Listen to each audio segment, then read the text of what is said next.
교육부의 2020년 국가수준 학업성 지도 평가 결과는 이렇게 요약된다.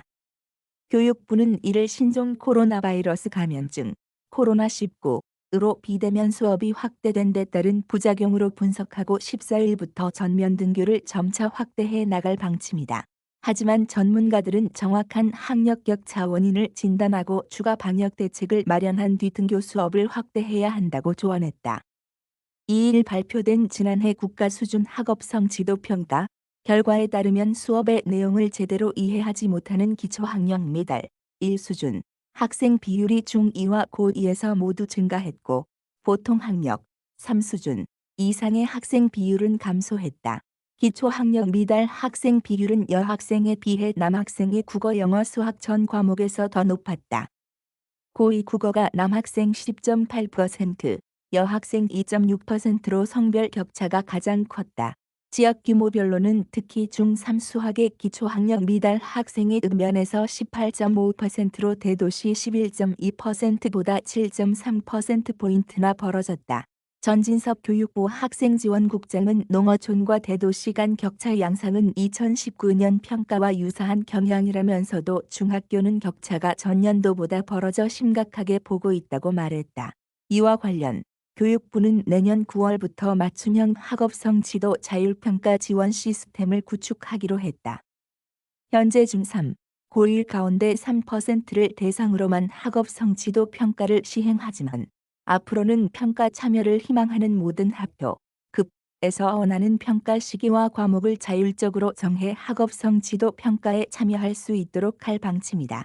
성적뿐만 아니라 학교 생활 행복도 역시 낮아져 학생들이 학업에 흥미를 잃은 것으로 조사됐다. 심리적 응도와 교육 환경 만족도를 나타내는 행복도는 2013년 이후 증가세였으나 지난해에는 전년 대비 중 고등학생 모두 감소했다. 정부가 학생들의 성적 격차 해소와 행복도 상승을 위해 꺼내든 카드는 등교 수업 확대다. 학교 생활이 일상화되면 우려했던 문제가 어느 정도 해결될 것으로 보고 있다. 유은혜 부총리 겸 교육부 장관은 코로나19로 인한 결손을 조기에 온전히 회복할 수 있도록 2학기 전면 등교를 목표로 대면 수업을 체계적으로 확대하는 등 교육계의 모든 역량과 정부 차원의 집중 지원이 필요한 때라고 강조했다. 지난해 코로나19 장기화로 등교 일수는 절반 수준으로 떨어졌다. 평년이라면 등교 일수는 190일이지만 지난해의 경우 초등학교는 92.31일, 48.6%, 중학교 88.1일, 46.3%, 고등학교 104.1일, 54.8%이었다. 등교율이 절반 이하인 수도권 중학교는 오는 14일부터 사회적 거리두기 2단계일 때 밀집도 3분의 1까지 등교한다.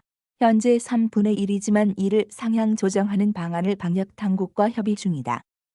현장 실습 등 취업 역량을 높이기 위해 특성화고와 마이스터고도 14일부터 방역 조치 강화를 전제로 거리두기 1, 2단계일 때 전체 학년 등교가 가능해진다. 교육부는 2학기 전면 등교를 위해 방역 강화 조치 등을 담은 로드맵을 이달 중순쯤 발표할 계획이다. 다만 일선 교육 현장에선 서울의 한 고교 집단 감염 등 불안감이 꺼지지 않은 상황에서 전면 등교 방침의 우려의 목소리도 나온다. 정필재 기자 러시@세지.com